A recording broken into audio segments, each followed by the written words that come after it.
What exactly are the Global AI Dialogues? The Global AI Dialogues are a series of dialogue events where we invite citizens in different cities to engage with AI and specific AI applications and then jointly discuss if and how they imagine this technology to be part of a desirable future. Together with our local partners, we organize dialogues with nearly 300 participants in 6 cities across the globe.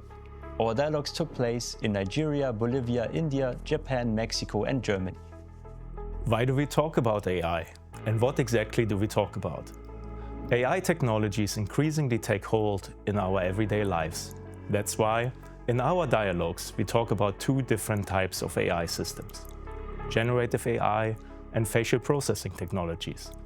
Both technologies are increasingly used and deployed, causing real-life impacts across the globe and affecting people's everyday lives. What is the goal and why should we talk with lay people about AI?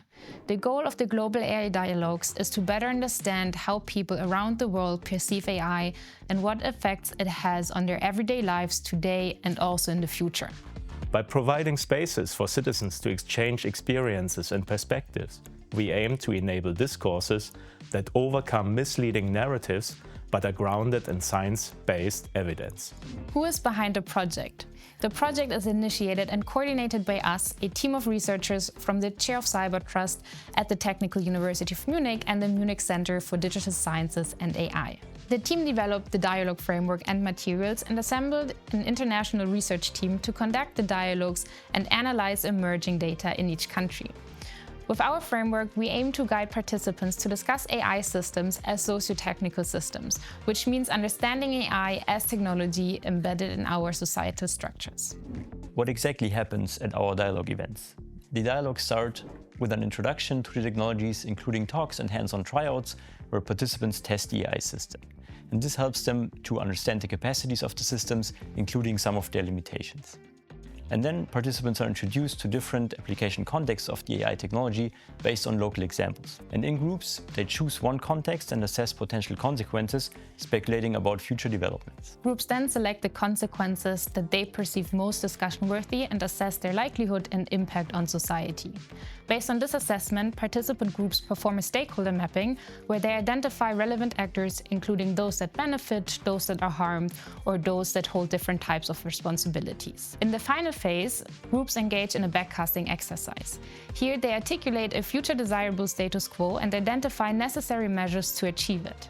At the end, groups share the measures they identified as necessary for a desirable future and engage in a final discussion with all other groups.